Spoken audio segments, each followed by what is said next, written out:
Cadena Internacional presenta.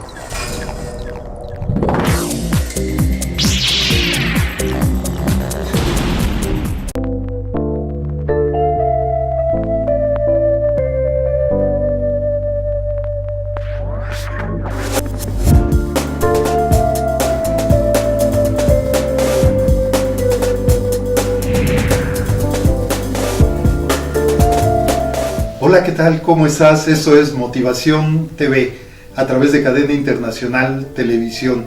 Te doy la más cordial de las bienvenidas. Yo soy Álvaro Patricio y pues gracias por estar nuevamente con nosotros en esta nueva emisión de este programa que, bueno, pues afortunadamente a través de las redes sociales hemos recibido mucho apoyo y muchos comentarios favorables acerca de él. Gracias por estar aquí nuevamente con nosotros.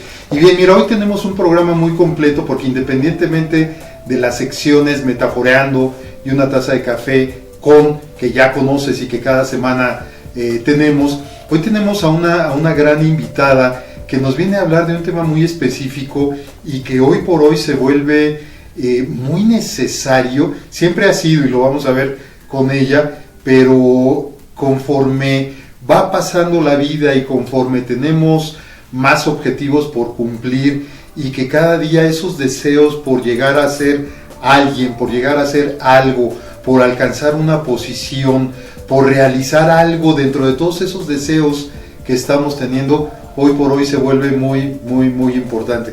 Hoy vamos a tener aquí de invitada a Belegui Valdivieso, hablándonos de un tema que en un rato más te vamos a decir cuál es, pero que yo sé que va a ser muy interesante para ti. Y bueno, pues vamos a dar inicio a esta sesión con la sección que tú ya conoces que se llama Metaforeando. En esta ocasión, Metaforeando se llama No hacer olas es vivir en el mar muerto. Fíjate, no hacer olas es vivir en el mar muerto. Seguramente tú has dicho o tú has escuchado a muchas personas que te dicen o que tú mismo estás diciendo esta expresión de no hagas olas. ¿Qué significado le das a esta expresión? No hagas olas.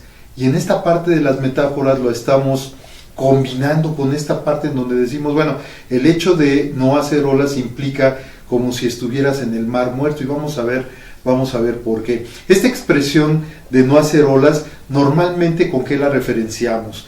La referenciamos con no te vayas a meter en problemas, no causes conflictos, no te manifiestes, no hables, no te rías, no te muevas, no vivas, no hagas nada. O sea, para eso y seguramente muchos otros aspectos que te están llegando a la mente es por lo que estamos normalmente diciendo o nos están diciendo. No hagas olas, estate tranquilo, tranquila, aquí estás bien, ¿para qué te mueves? ¿Para qué dices? Si todo al final de cuentas esto implica una cierta seguridad, el hecho de estar ahí. Vamos a ver, porque para empezar, ¿qué significa ola? Mira, ola significa todas aquellas ondas que se desplazan en océanos, mares, lagos, ríos. Y las ondas normalmente tienen dos movimientos. Uno que es el de oscilación, movimiento de oscilación, que es moverse alternativamente. Esa es la oscilación que se va teniendo, a veces es en círculos, por lo general es en círculos, pero va siendo alternativamente, de repente de derecha a izquierda y luego de izquierda a derecha.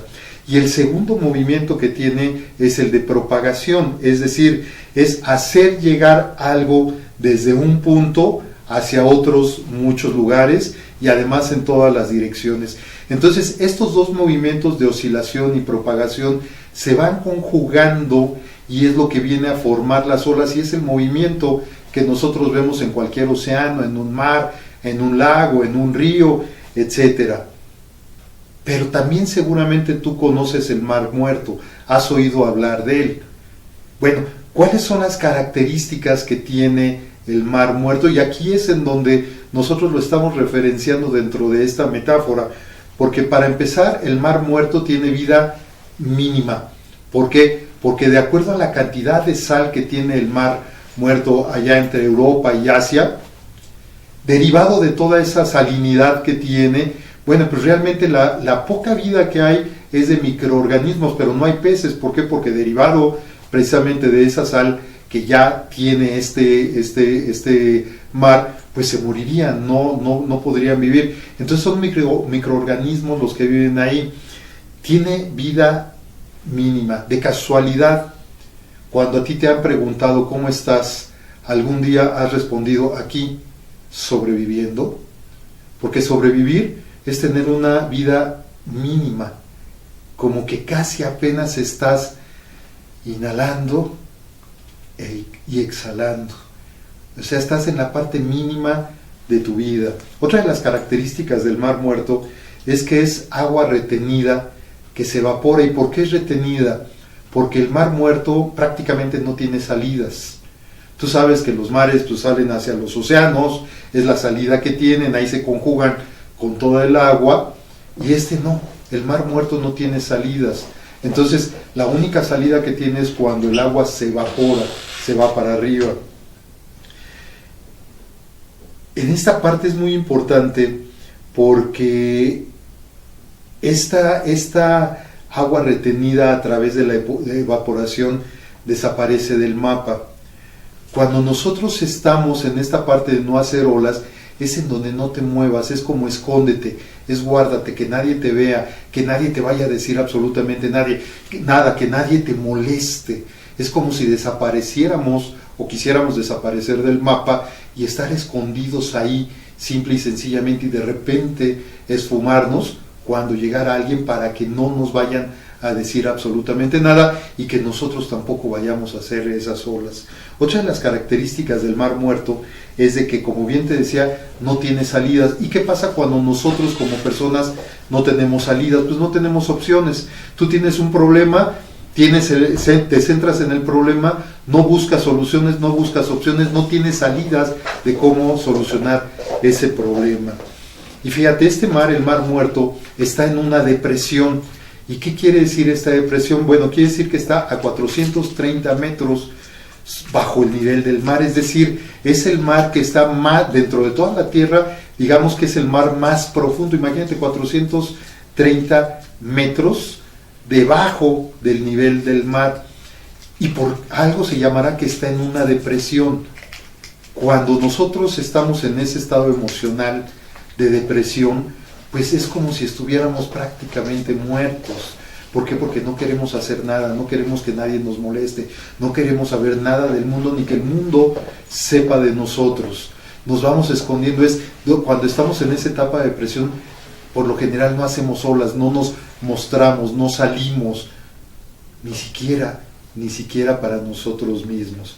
Y por supuesto esto tiene que ver con la baja autoestima, en la que en muchas ocasiones, sobre todo cuando estamos en estos estados emocionales, llegamos a caer en esa baja autoestima. ¿Por qué? Porque ni nosotros mismos sabemos qué queremos para nosotros mismos y nos sentimos muy, muy mal. Y un aspecto importante también que se da como característica en el Mar Muerto: cuando tú estás en el Mar Muerto, derivado de la gran cantidad de sal que existe ahí, no es necesario que sepas nadar. Si tú te metes al Mar Muerto, empiezas a flotar. ¿Qué pasa cuando no hacemos olas?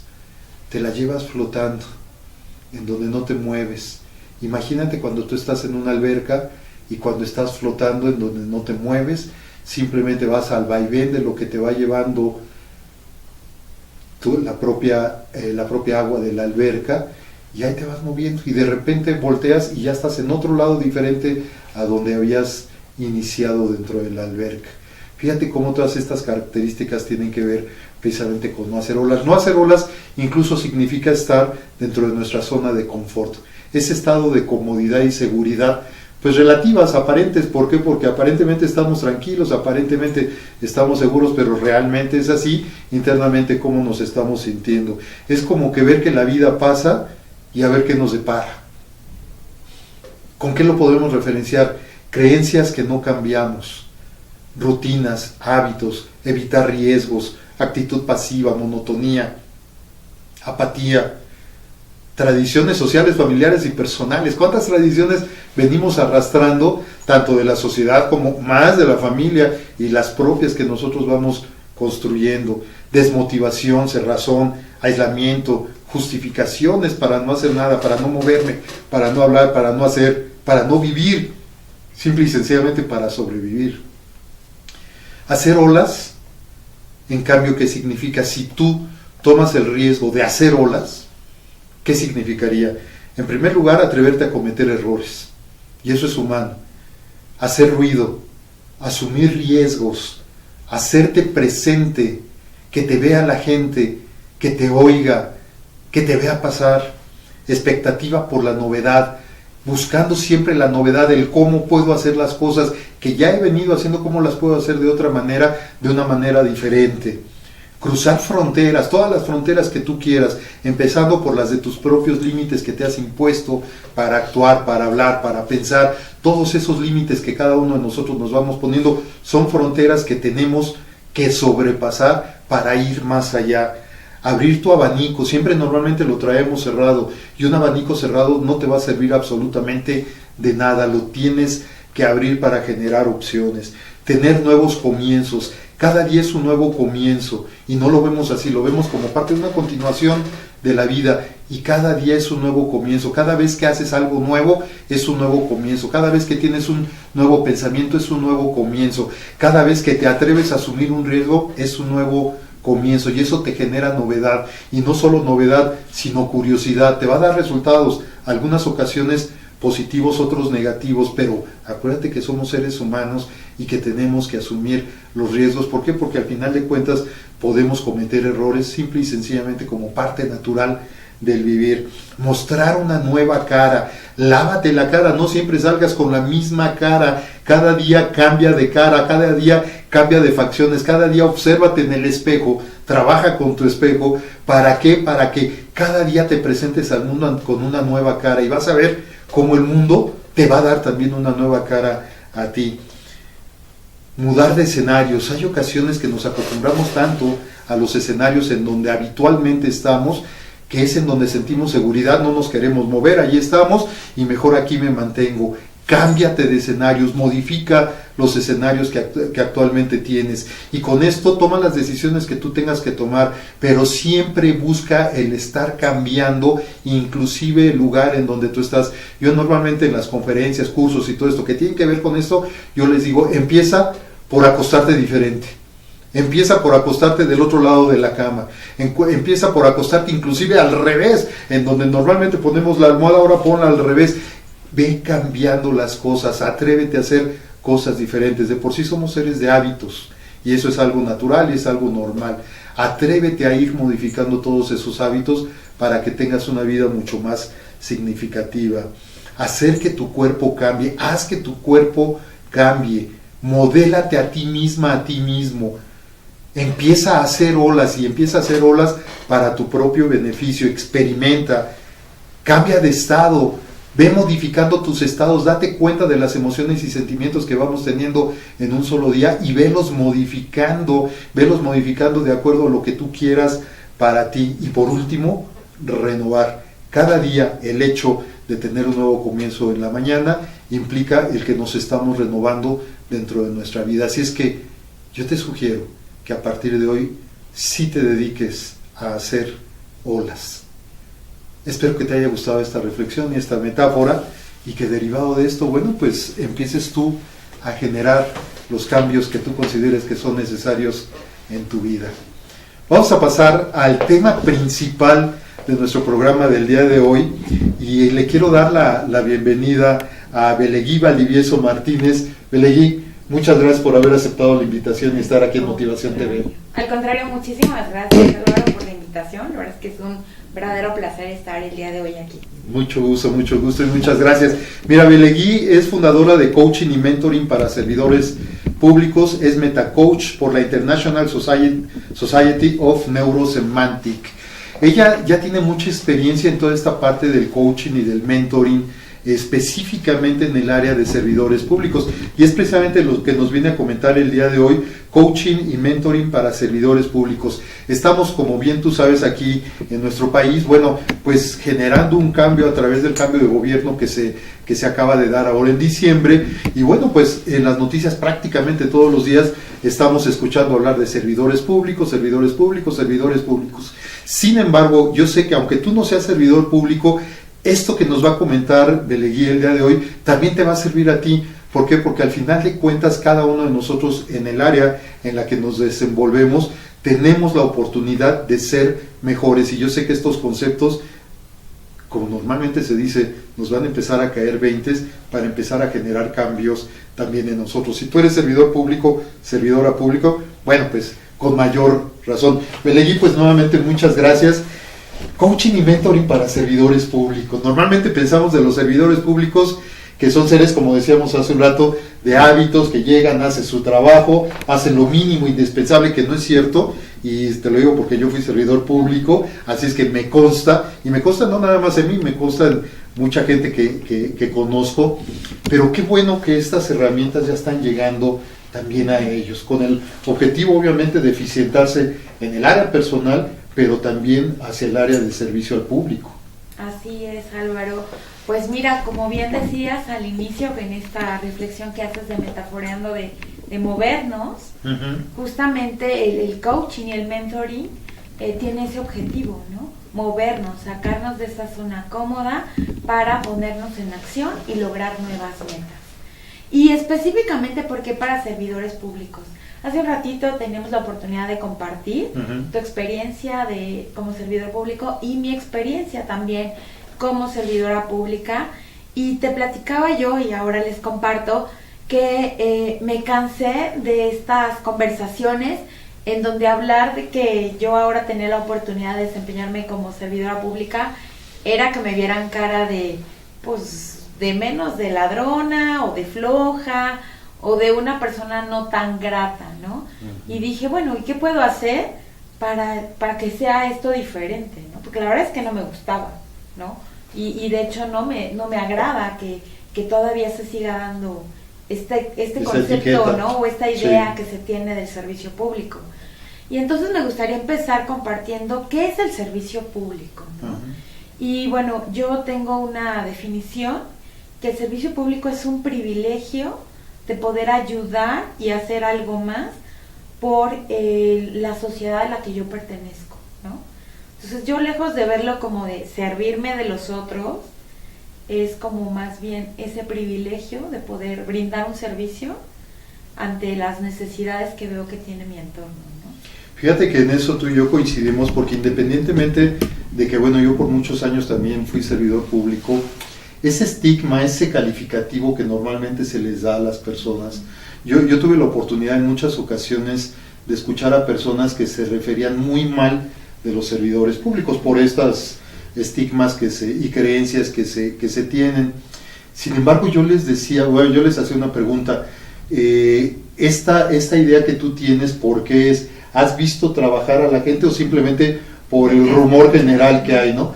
Por lo general era así, por el rumor general que hay, y porque a lo mejor algún día habían ido y habían recibido un maltrato y todo. Sí, pero al final de cuentas, inclusive en una empresa privada, también recibes ese tipo de tratos. Así es. Yo creo que la diferencia está en que al ser servidor público, si bien es cierto que tienes esta oportunidad como en una empresa de atender a un cliente, pues en el servicio público siento que estás más expuesto, ¿no? Más expuesto justamente a esta parte de que la ciudadanía, que es quien recibe tu servicio, lo evalúe como que con mayor escrutinio, con mayor incluso hasta nivel de juicio. Entonces creo que eso es lo que hace que en la calidad de servidor o servidora pública estemos más expuestos, ¿no? Sí, y sobre todo porque el ámbito de aplicación pues es a nivel nacional. En una empresa, bueno, pues está muy acotado, pero ella es a nivel nacional, y que al final de cuentas pues sí se pueden tener malas experiencias, no decimos que no, pero eso no implica calificar a todo mundo igual, ¿no? Así es. Y bueno, parte de esta propuesta de coaching y mentoring para servidores públicos justamente busca el proporcionar herramientas para que quien se ha decidido dedicar al servicio público, por la circunstancia que sea, ¿no? Que también comentábamos, que puede ser que hayas llegado porque de verdad descubres que en ti existe esta vocación al servicio, al estar dispuesto a apoyar y a contribuir con tu sociedad, puede ser que a lo mejor fue la circunstancia de la vida que se te presentó, porque a lo mejor estuviste apoyando a tu compadre o a tu comadre en la campaña y pues ahora resulta que ahí está y tienes que llegar, que sí, que efectivamente a veces no están las personas más calificadas. Sin embargo, eso no quiere decir que no se puedan profesionalizar quienes llegan, ¿no? Claro. Perfecto. ¿Y cuál sería la diferencia, Belegui, entre coaching y mentoring? Para que las personas que nos están escuchando sepan esa diferencia. ¿Por qué? Porque hay personas que normalmente andan desorientadas, y sobre todo cuando andan buscando terapia, que aguas, el coaching y el mentoring no son terapias, tenemos que hacer esa aclaración, pero andan desorientadas y como todos estos términos yo digo que se ponen de moda y entonces todo el mundo los escucha y se crea también una conciencia como de que es para solucionar absolutamente todo y tú y yo lo sabemos que no. ¿Cuáles son esas dos diferencias entre estas dos herramientas? Claro, bueno, en el coaching básicamente lo que se busca es que sea el propio coachee o cliente el que descubra sus recursos, ¿no? Sus herramientas. Y en este caso la figura o el papel del coach es servirle de facilitador para que accese a ellas, ¿no? Y de acompañarlo. Y bueno, se trabaja mucho con esta parte de preguntar, de interiorizar, de estar, como dicen, llevando a este proceso reflexivo al coachee o cliente para que él mismo o ella misma vaya generando sus procesos y respuestas. Sus respuestas, sí. En el caso específico del mentoring, surge también esta propuesta porque en el mentoring sí hay la oportunidad de que el mentor tenga esta posibilidad de compartirle su experiencia al mentí o al cliente, en base a que, por ejemplo, ¿no? Yo sí puedo hablar de más de 12 años de servidora pública, entonces sí tengo esa posibilidad de poderle compartir cosas que de repente digo, bueno, a ver, ya el coaching ahorita no te está funcionando, ¿qué te parece si ahora lo abordamos desde esta parte de la mentoría, ¿no? De compartir, de acompañarte desde mi experiencia para que tú vayas generando también tus experiencias, ¿no? Pero una experiencia ya acompañada. Ahí sí puedo tener una intervención más directa, ¿no? Entonces, por eso es que el concepto es así, coaching y mentoring, ¿no? Entonces, esto quiere decir que en el mentoring, por parte del mentor, sí hay un poco más de involucramiento con el objetivo de facilitarle el que ese acompañamiento sea mucho más eficiente y rápido para la persona. O sea, porque bueno, pues sí, hay personas que a través de una o varias sesiones de coaching van realizando el trabajo, van encontrando sus respuestas, como decía Belegui, a través de las preguntas, el acompañamiento, etcétera, y esa interiorización que es muy importante, y van encontrando sus respuestas y van generando cambios. Hay ocasiones que inclusive, no sé si seguramente a ti te ha pasado también, en ese proceso de interiorización se dan cuenta que el asunto que querían tratar a la mera hora no era tan importante, o sea, sí es importante, pero surgen otros u otro más importante y pues se tiene que redireccionar el acompañamiento, ¿no? Sí, es como a lo mejor el tema, la punta del iceberg y Exacto. empezamos como que a desmenuzarlo y va surgiendo, ¿no? La capita de la capita y entonces encontramos específicamente en la formación que yo tengo como metacoach, le llamamos el encontrar tus más altos significados, ¿no? Que es lo que verdaderamente mueve a la persona a la acción, ¿no? O sea, porque a lo mejor dices, ay, es que, no sé, quiero dejar de fumar, y en realidad te das cuenta que no es, o sea, sí, el dejar de fumar es como una consecuencia, pero hay otras cosas, ¿no? Exactamente. A lo mejor es, si lo vamos llevando a más profundidad, a más reflexión, es tu relación con tu entorno, ¿no? Entonces, es bastante interesante vivir un proceso de coaching, y en el caso de los servidores públicos, pues creo que es el recordarles que antes que estar para los otros, es estar para ellos, ¿no? Porque finalmente son personas, seres humanos, de carne y hueso, que sí, que están más expuestos, que sí tienen un compromiso más grande, pero que también no dejan de ser seres humanos, ¿no? Seres humanos que son falibles y que por muchas buenas intenciones, pues también se pueden equivocar, ¿no? Claro. Y que creo que también es un poco saber también pues gestionar esta posibilidad de equivocarse, pero también de enmendar, ¿no? De corregir esas cosas que en algún momento no hemos hecho tan bien. También es esa oportunidad que se busca, ¿no? Encontrar. Sí, y sobre todo yo reflexiono esto, leí en el sentido también de que, bueno, pues cada uno, independientemente del área en la que nos desenvolvamos, sea en la iniciativa privada o en el servicio público, pues cada uno tiene sus propias características, pero en el servicio público hay una parte que yo logré notar de mucho estrés. En todos lados los hay, pero es que acá es la cuestión política, es la cuestión del servicio, es la cuestión de la imagen, o sea, hay muchas otras cosas que no quiero decir que en la IP no se tomen en cuenta, pero a lo mejor en una escala de valores se le da un valor un poco más bajo. ¿Por qué? Porque a lo mejor simple y sencillamente con tus capacidades, tu trabajo y todo, ahí queda, ¿no? Pero acá, y lo mencionamos antes de entrar al aire, la cuestión de los equipos, la cuestión de las lealtades, o sea, hay muchas otras cosas a las que un servidor público está expuesto, por llamarlo así, ¿no? Claro, y bueno, esto que compartes, Álvaro, es bien importante, porque te compartía justamente que el estar observando, tener esta oportunidad de estar al interior de una dependencia de gobierno, me permite darme cuenta de la manera en la que el comportamiento del ser humano, de mis compañeros y compañeras de trabajo, se va transformando, ¿no? Este factor estresante de se acercan las elecciones, va a haber cambio de gobierno, es impresionante cómo de verdad creo que surge la parte más oscura de cada uno de nosotros. La sombra famosa. Es la sombra ahí literal expuesta a todo su máximo esplendor, ¿no? Entonces, eso creo que hace que se dificulte todavía más el poder consolidar equipos de trabajo que permitan que la operación de la dependencia fluya y se dé, ¿no? Porque es como decir, me tengo que preocupar y ocupar de brindar un buen servicio al ciudadano, pero además, como ya se acerca el periodo de elecciones o como va a venir un cambio de gobierno, entonces me tengo que preocupar por conservar mi chamba, ¿no? Uh-huh.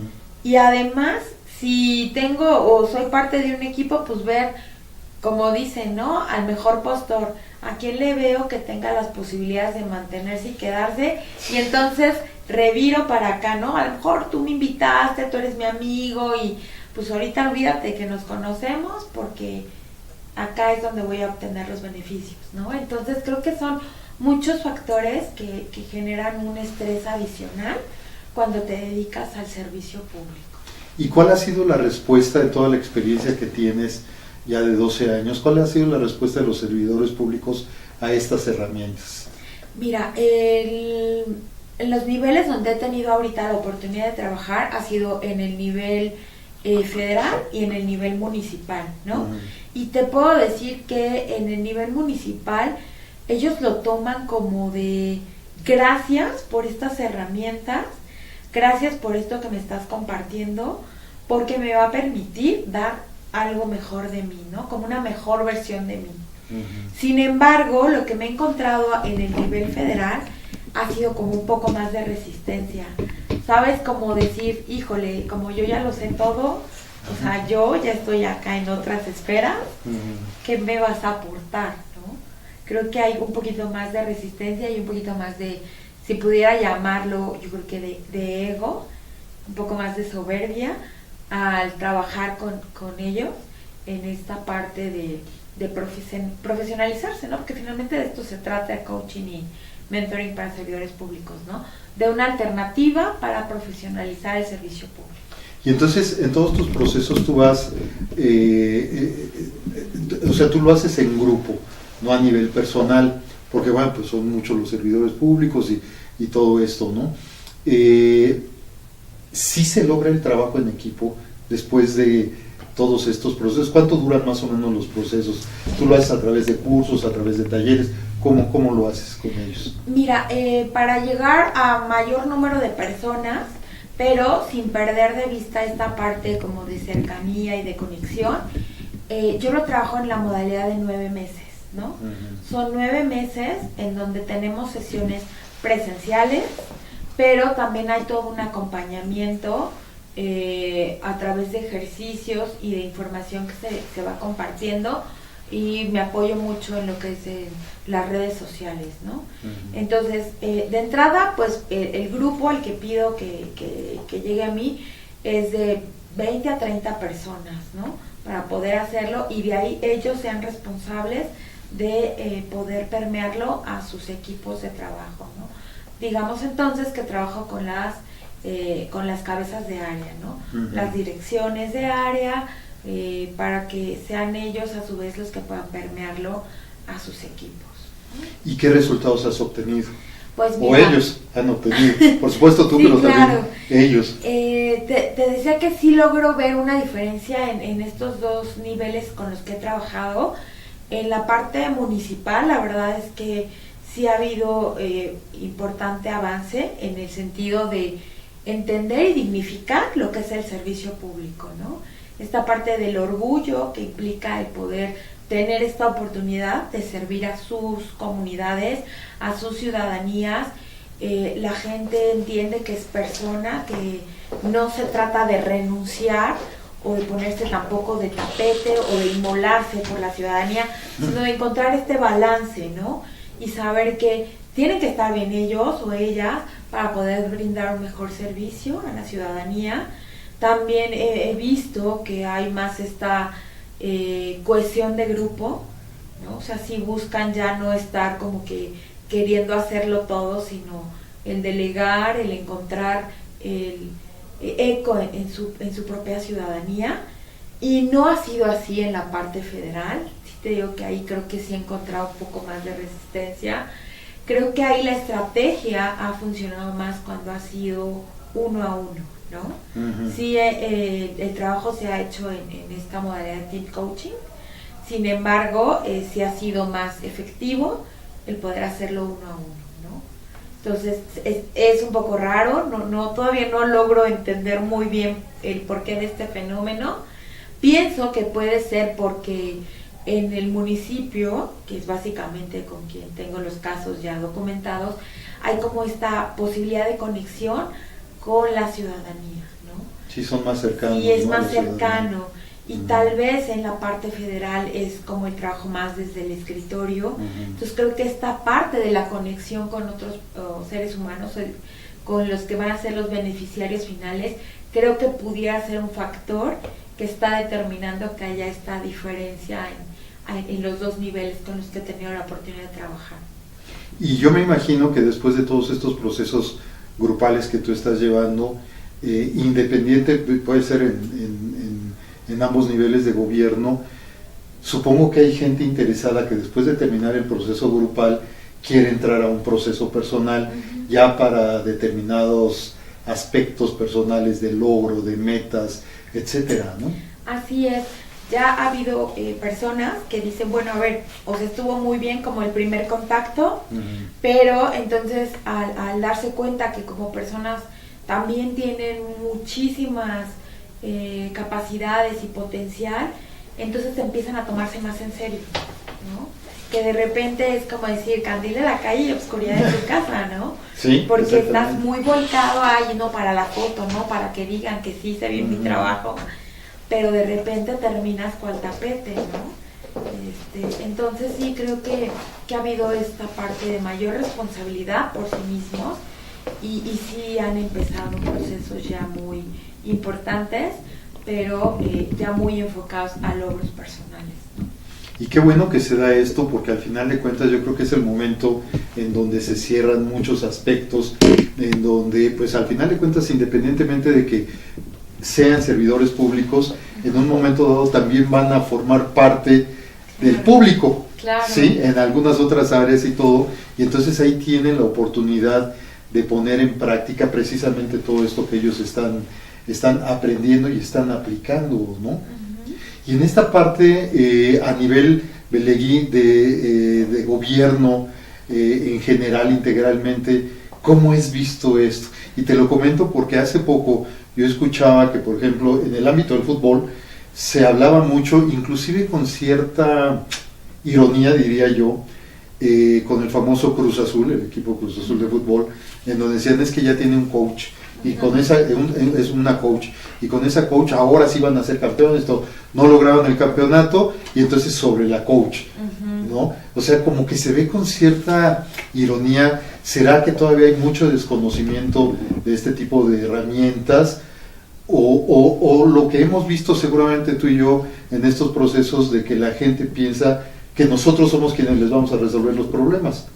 Claro, pues mira, sí me he encontrado con esta parte, sobre todo también con malas experiencias que han tenido las personas, desafortunadamente con este acercamiento con el coaching, porque pues como en cualquier profesión, ¿no? Hay gente que es muy ética, muy profesional, pero también hay personas pues que son charlatanes, que no se preparan y que pues van y ponen en una mala posición, como lo platicábamos del propio servicio público, bueno, pues también se puede trasladar a esta parte de los coaches. Sí.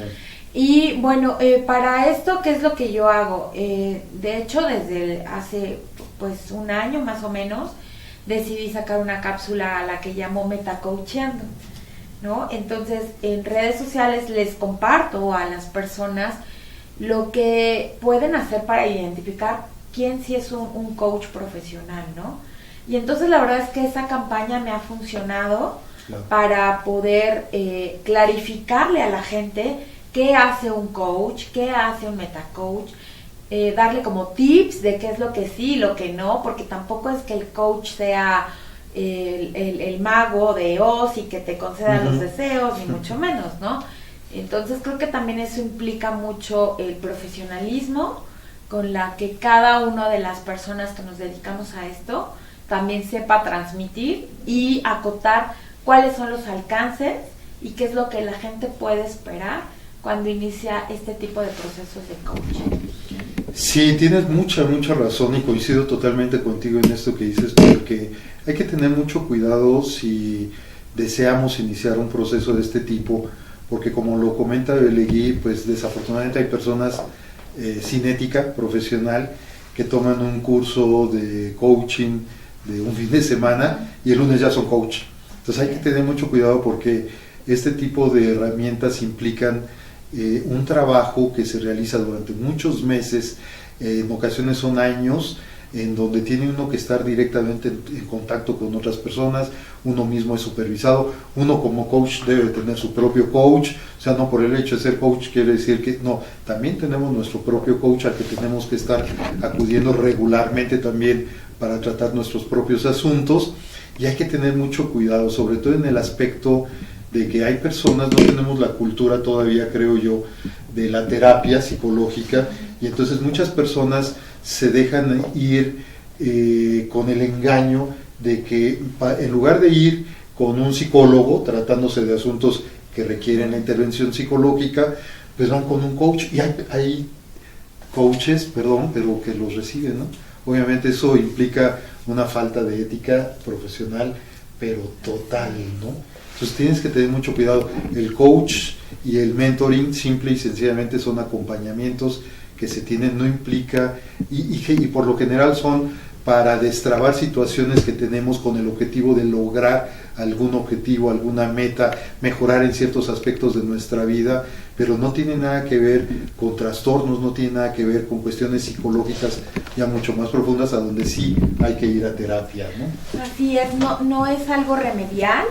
Y esto que señalas creo que también tiene que ver mucho con la responsabilidad que cuando alguien decide dedicarse a este tema del servicio a los demás, ya sea que lo hagas como servidor público o en este caso como coach o mentor, creo que es bien importante también el tomar la responsabilidad de estar en continua preparación, en continuo aprendizaje y también pues quitando o desaprendiendo aquellas cosas que ya no te son útiles, claro. Pero tomando la responsabilidad de que para que tú puedas compartir, pues también te tienes que llenar, te tienes que preparar de cosas que sean valiosas, significativas y pues estar en continua profesionalización, ¿no? O sea, a mí Sí. me recuerdo mucho que me dicen, es que te la pasas estudiando, ¿no? Desde que te conozco siempre estoy estudiando. Y le digo, pues la verdad es que aparte de que es algo que disfruto mucho, me encanta aprender, creo que es como mi compromiso de decir, bueno, me dedico a esto, a poder servir a otros, entonces quiero darles lo mejor de mí, ¿no? Y por eso es que estoy como que en esta continua preparación para que esto pueda ser una realidad, ¿no? Sí, se convierte en un trabajo y en una profesión de 24/24 y el estar siempre metidos en esta parte. Oye, Belegui, y bueno, tú nos comentas acerca de los resultados que se dan y que obviamente esto, y yo creo que para la gente que nos está viendo, implica el que tú te dediques a esto con los servidores públicos, bueno, implique que los resultados que se vean sea un mejor servicio público para la gente. En ese aspecto, ¿cómo andamos? Pues mira, me gusta tomar como que esta parte de la evidencia. Entonces lo que he hecho es como que el antes, el durante y el después, ¿no? El tener la oportunidad de tomar también el pulso de la ciudadanía antes de iniciar estos procesos, el tomar el pulso de la ciudadanía cuando ya han estado iniciándose este trabajo, y también cuando hemos concluido con estos 9 meses, ¿no? O sea, esta parte también de saber cómo el beneficiario final, que en este caso sería el ciudadano o la ciudadana, percibe el trabajo que está desempeñando el servidor público, ¿no? Y la verdad es que he buscado que haya ciertos indicadores que permitan medir el nivel de satisfacción de quienes han sido encuestados para saber si perciben una diferencia o no. Y los resultados hasta este momento te puedo decir que me siento muy satisfecha de que sí, ¿no? De que la gente sí percibe una diferencia, sí percibe... ahorita me viene a la mente en una de las respuestas que me ponían como comentarios, me dice, me encanta saber que puedo llegar y sentir esta confianza de que el servidor público me puede entender, ¿no? Claro. Y me trata como persona. Sí. ¿No? Entonces creo que ese tipo de respuestas me permite a mí también ir midiendo estos indicadores de satisfacción y de saber que lo que estoy proponiendo pues sí tiene un resultado ya muy tangible en la ciudadanía. Y a nivel de gobierno federal, ¿qué tantas posibilidades hay de que esto se amplíe? Paulatinamente, Claro. por supuesto, pero que se vaya ampliando, pues sí, como parte de que todos los servidores públicos tengan a la mano estas herramientas, las puedan llevar a cabo y que repercuten en una mejor atención a la ciudadanía. Claro, pues mira, he tenido la oportunidad de que esto se vaya permeando a través de estas recomendaciones que han ido haciendo de mi trabajo, las personas que han tomado estos talleres, esta información de coaching, mentoring para servidores públicos. Y justamente te compartía que en el mes de febrero, el 16 de febrero, en la ahora alcaldía en Coyoacán, vamos a tener un grupo de todos los dirigentes de Coyoacán, y bueno, me va a permitir agradecerle a la contadora Magdalena Núñez Monreal, al maestro Daniel Santos y al licenciado Antonio Elgarín por estas facilidades que se me están otorgando. Ellos pues me contactaron, me dijeron, oye, mira, nos interesa, hemos sabido el trabajo que estás haciendo. Y bueno, es una oportunidad porque van a asistir personas que tienen el trabajo en el ámbito federal, ¿no? Entonces, de alguna manera, este grupo, pues es un grupo que me va a ayudar a que esto pueda ir permeando a más y más personas, ¿no? Porque ese es el objetivo, ¿no? Que se pueda llevar a más personas, y te digo, o sea, creo que lo que he encontrado es que serían las cabezas, los dirigentes, para que ellos a su vez puedan ir permeándolo a sus equipos de trabajo. Pues como vemos, es un tema realmente muy importante, porque al final de cuentas no debemos de perdernos de que ellos también son seres humanos. Los servidores públicos son seres humanos que tienen los mismos problemas que tienes tú, que tengo yo, ellos también los tienen, aunados a otros muchos que pueden ellos tener. Y el hecho de que estas herramientas les estén llegando y les estén llegando con el objetivo de mejorar como persona, de conocerse, de hacer esa introspección y que sirva como resultado para después un trabajo en equipo, y ese trabajo en equipo permee en un mejoramiento en la atención y en la calidad que le dan a los ciudadanos. Bueno, pues yo creo que eso es invaluable. Belegui, pues se nos está acabando el tiempo, se nos pasa muy rápido. Quiero agradecerte todo tu compartir, que es muy, en lo personal se me hace muy relevante. ¿Por qué? Porque al final de cuentas, como yo decía al principio, estos conceptos son a nivel general. Claro, tú estás enfocado mucho al aspecto de servidores públicos, pero son aspectos que estas herramientas nos sirven prácticamente a todos. Así es que gracias por haber aceptado la invitación al programa, y bueno, pues quedan las puertas abiertas para cuando tú desees también venirnos a compartir, con mucho gusto. Al contrario, muchísimas gracias por el espacio, Álvaro, gracias a tu auditorio, y pues espero que esto que hoy platicamos pues les sea de utilidad y pues contribuya para de verdad poder tener un mejor país. Seguramente, yo estoy seguro que así va a ser. Y bueno, pues los datos de Belegui Valdivieso están apareciendo ahí en el cintillo de la imagen, para que si tú la quieres contactar y ya tener una plática más en forma con ella, ahí están apareciendo sus datos a donde tú la puedes contactar. Así es que pues gracias nuevamente. Muchas gracias. Belegui. Y bueno, pues como tú has visto, todos estos temas que tratamos aquí cada semana tienen ese enfoque que van dirigidos precisamente a que cada uno de nosotros, con base en esa atención, en primer lugar en nosotros, y con la decisión de los cambios que queremos realizar, todos estos conceptos nos van sirviendo, y que esos 20 que nos van cayendo nos sirvan precisamente para empezarlos a aplicar, y de ahí empezar a generar esos cambios. Bien, pues vamos a pasar a la siguiente sección del programa y última, que como bien sabes es una taza de café con...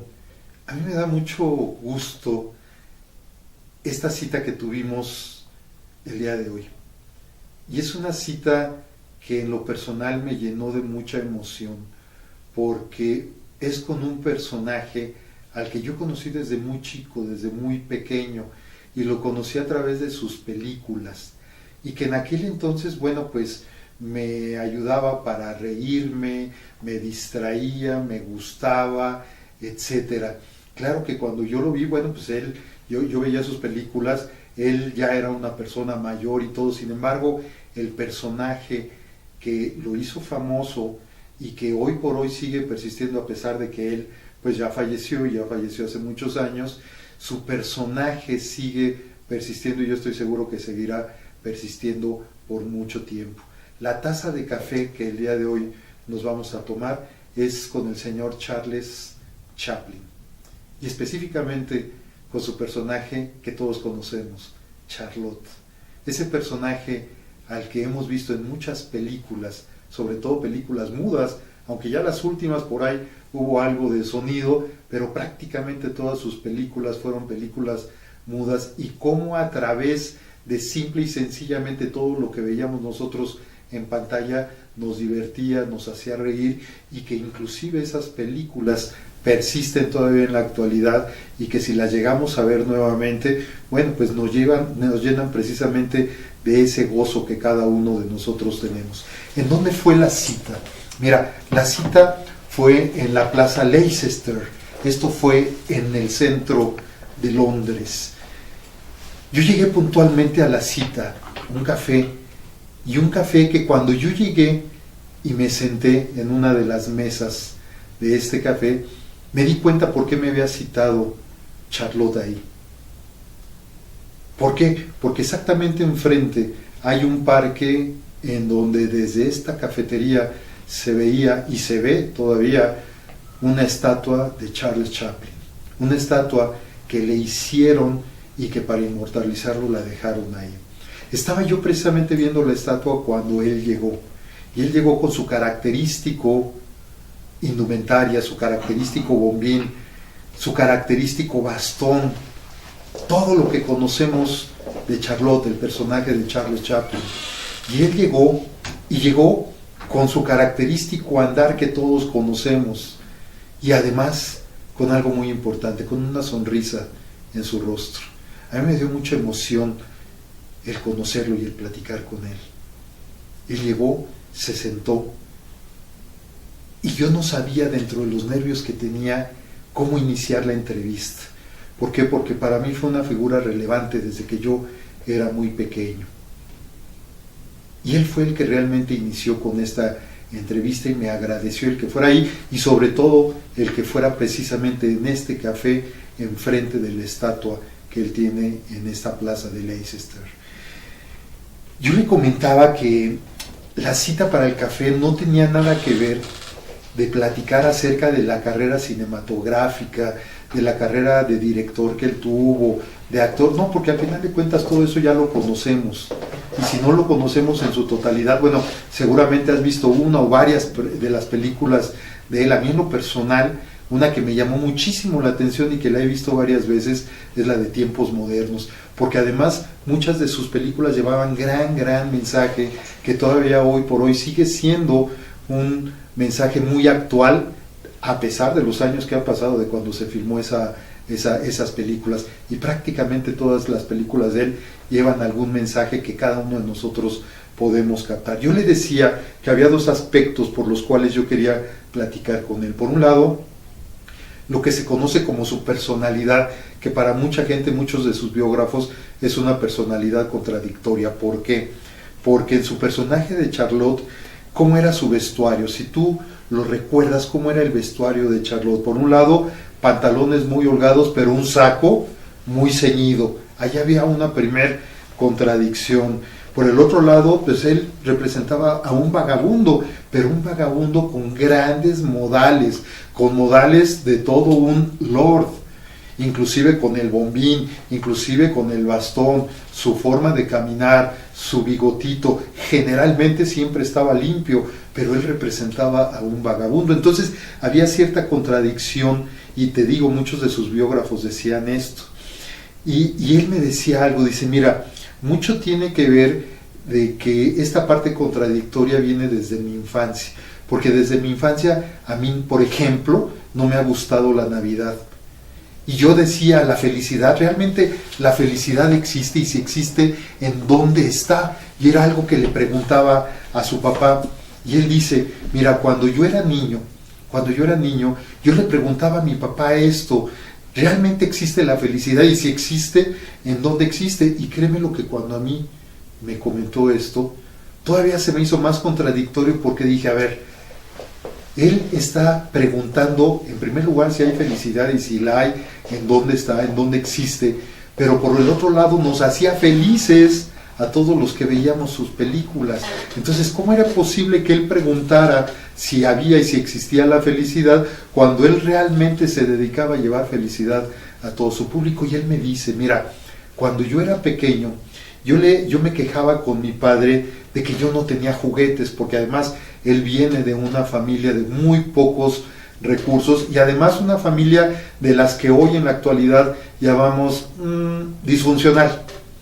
El papá con problemas de alcoholismo, la mamá también con ciertos problemas inclusive de tipo psicológico, que inclusive en un momento dado de su vida, el papá falleció cuando él estaba muy chico, cuando Charlie Chaplin estaba muy chico, y a la mamá le internaron en un psiquiátrico, lo que hizo que a él y a su hermano los llevaran a un orfanatorio. Precisamente Charlie Chaplin estuvo en un orfanatorio. Entonces, si tú vas viendo su vida, dices, bueno, pues sí, realmente. Entonces él se quejaba con el papá de por qué no tenía esos juguetes. Y el papá, dice, siempre me respondía, pero con el índice apuntando hacia su cabeza, y el papá le decía, este es el mejor juguete que se ha creado. Todo absolutamente está aquí. Aquí es en donde está el secreto de la felicidad. Dice, cuando yo logré entender esto, yo me di cuenta que la felicidad la podía yo generar dentro de mí para llevarlo hacia afuera. Y fue lo que me llevó como parte rectora en toda mi vida cinematográfica. Y él me decía una frase que me caló. Y él decía, queremos vivir con la felicidad del otro. Normalmente queremos vivir con la felicidad del otro. Y obviamente esto es una contradicción porque él ya había aprendido lo que le dijo su papá de que solamente aquí era en donde estaba la felicidad. Y por supuesto, ¿a qué se refería el papá? Pues se refería a los pensamientos, a la forma de ser, a la forma de actuar, y en donde cada uno a través de nuestros pensamientos, nuestros hábitos, nuestra forma de ser, podemos generarnos nosotros mismos esa felicidad.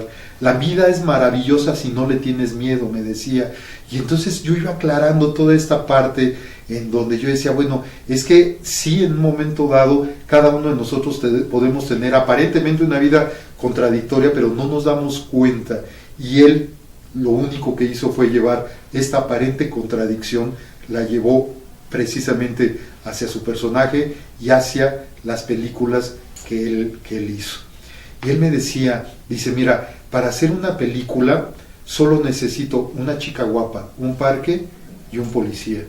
Y yo hice referencia a que muchas de sus películas, independientemente de la trama, en efecto, contaban con estos tres elementos: una chica guapa, un parque y un policía. El policía siempre aparecía, el parque siempre aparecía por ahí, y la chica guapa, bueno, pues prácticamente en todas sus películas aparecían esas chicas guapas de aquellos años, de principios del siglo XX.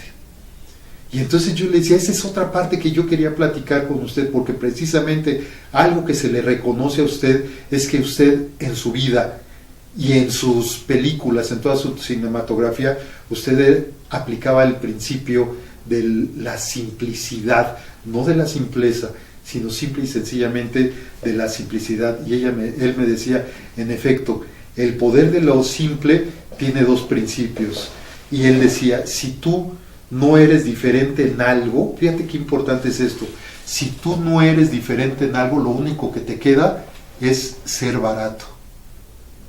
Porque quiere decir que le estás copiando a otros, y es parte también de lo que platicábamos con Belegui hace un rato, porque precisamente el coaching y el mentoring van enfocados a que desarrollemos cada uno de nosotros todo esto que internamente tenemos, todas estas capacidades, habilidades, etcétera, con el objetivo de generar cosas nuevas y simple y sencillamente no abaratarnos como seres humanos. Y el segundo es atraer a la gente, es la mitad del trabajo, la otra mitad es asombrarlos. Yo te pregunto, ¿tú aplicas estos dos principios en tu vida, en cualquiera de las áreas en donde tú te desarrollas?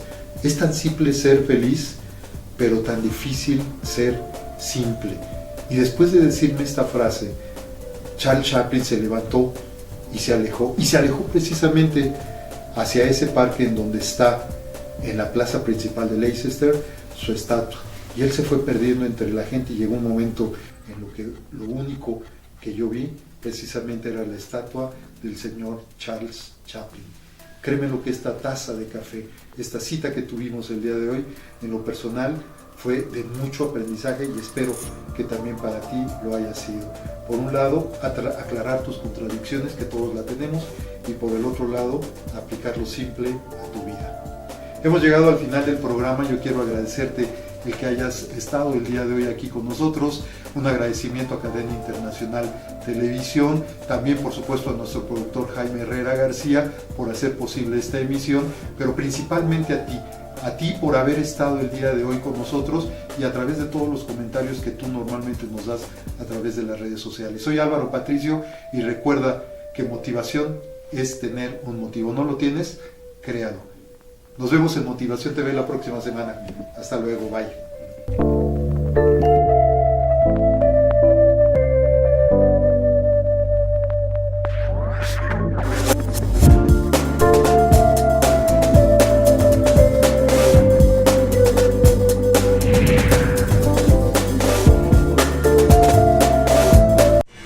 Cadena Internacional presentó